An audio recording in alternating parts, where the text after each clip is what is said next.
So it's about 10:30. I was up around 9, but in bed for an hour. We got quite a bit of rain last night. Um, and that seems to have moderated the temperature in here quite nicely. So it's beautiful in here. I got the buffer working. It's humid enough that the heat isn't really on, but it sort of is. And there's a nice breeze coming in through too, so it's nice. Very nice. The nicest thing is that there's almost no trace of air conditioning. Very nice.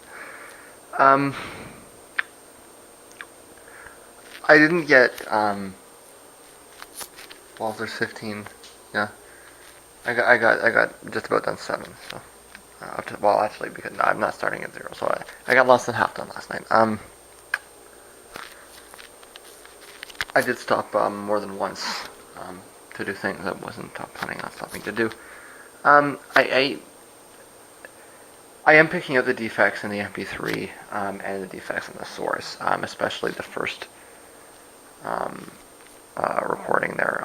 I'm starting from InRe 2, which is the intercycled. So the intercycled stuff is sourced from low quality tape, and you can really. It's not just low quality tape; it's that it was compressed on mp3 before and then mastered and then recompressed, and you can tell that it went through a process.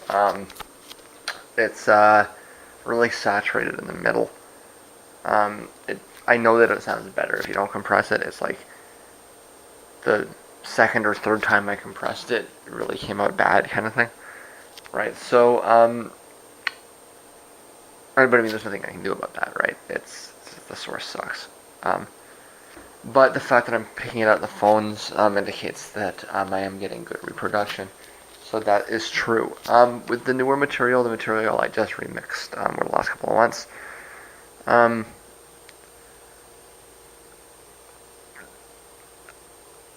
in comparing these phones to the mid-range ones, I can actually really tell that the issue with the mid-range ones is that, at least on low-grade equipment that has low signal strength, it's less that the highs are low and more the bass is high. And I can tell that because, in fact, the bass is more pronounced on these phones, right? So the mid-range phones, the bass is really, it overpowers and starts to blur things at points. Now keep in mind that I'm a very discerning listener, right? Not even acknowledging the fact that I'm getting a little older and my hearing is not as good as it used to be. I do remain a discerning listener, and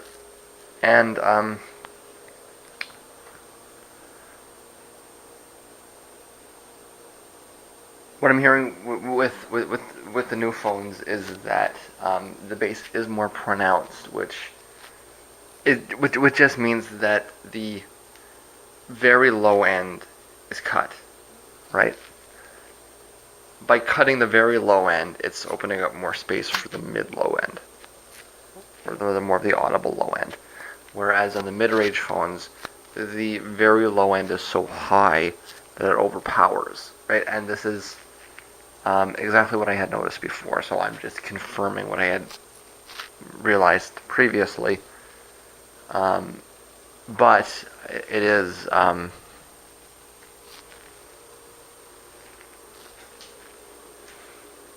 useful to point that out anyway. So I'm going to finish, or do. I might not even finish. Well, I will have to finish this today. I'm going to finish. I'm going to finish some editing first, and then try and get as much as I can done.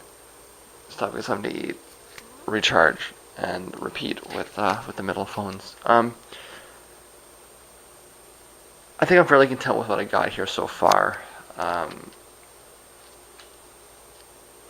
It's just a question of realizing it. The other thing is I think the temperature has made a difference, right? So when I first started listening yesterday, it was muggy and hot in here, which is fine. I like that, but it has come down a little bit. And I noticed last night, as the temperature came down, it started to feel a little bit clearer. I don't know if that's my ears or the device or some kind of interference or what, but it does seem to have a difference in effect. So all these different factors, and it's just to say that this is it's confirming what I did expect. So that's fine. Just a sec. So the thing I'm wondering about, and this might sound a little nuts, is what if I have a tracking device in my ear? Wouldn't that be wild? And the reason I'm getting all this interference is because of the tracking device. How about that?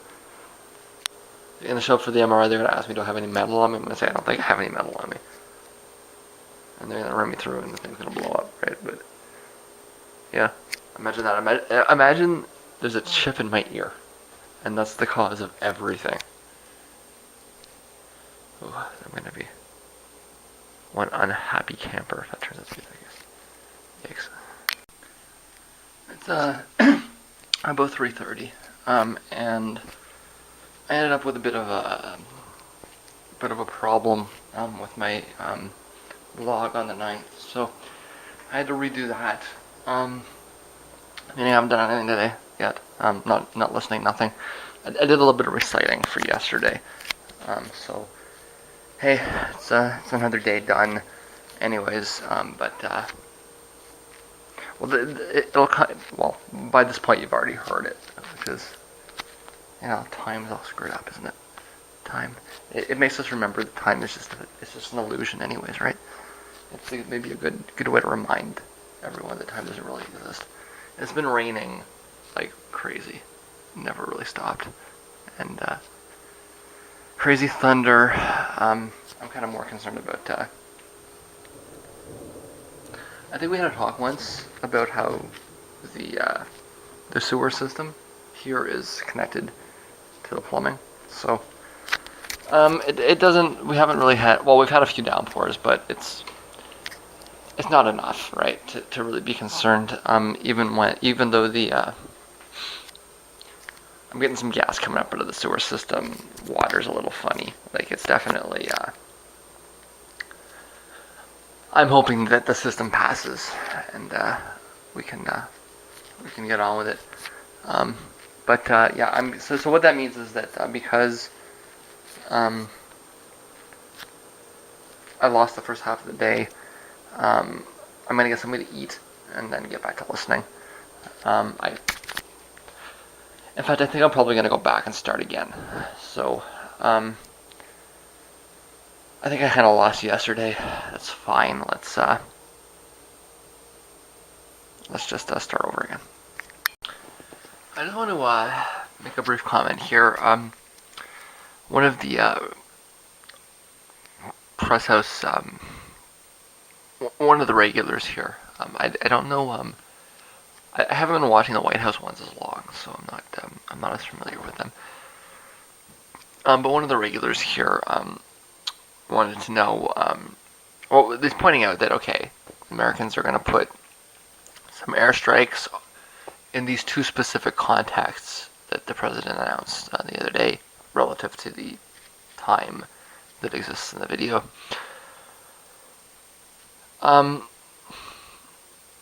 So does that mean that, like, they're on... What he wants to know is, if the Peshmerga asks for further airstrikes and other objectives, will the United States oblige, right?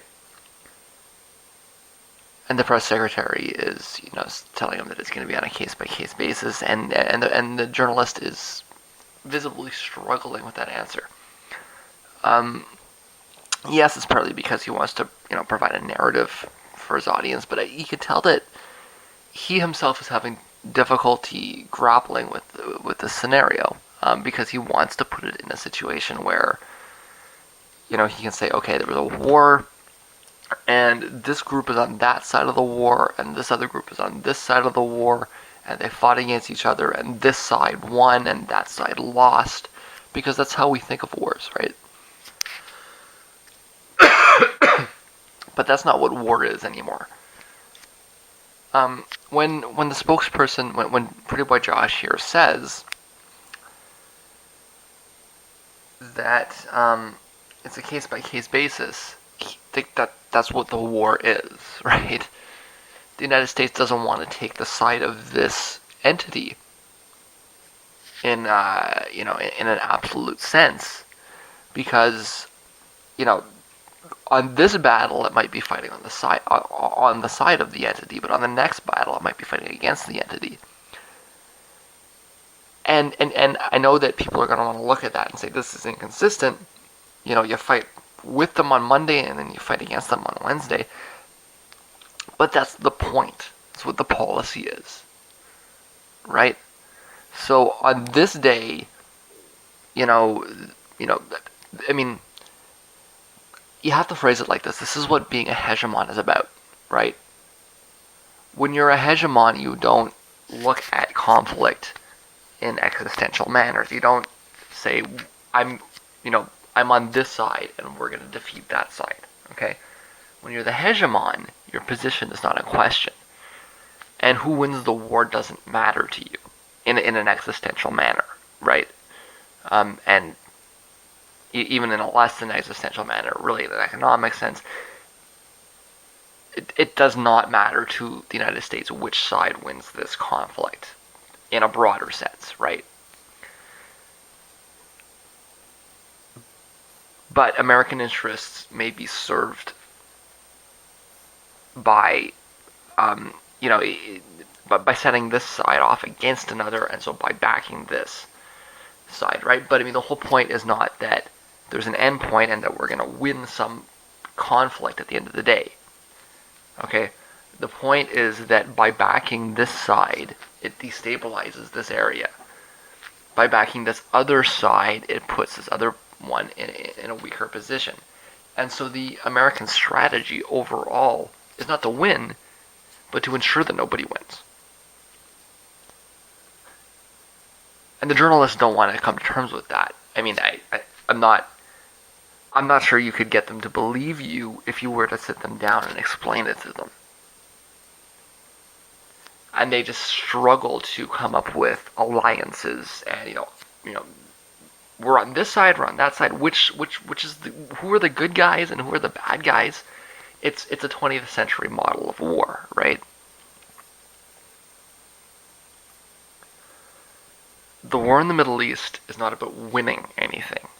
Okay, it's about ensuring that nobody wins. And that exchange really brought that out. And I mean, it's not that it really brought that out. Even it's more just that the confusion in the media, right? Just this search for the right, trying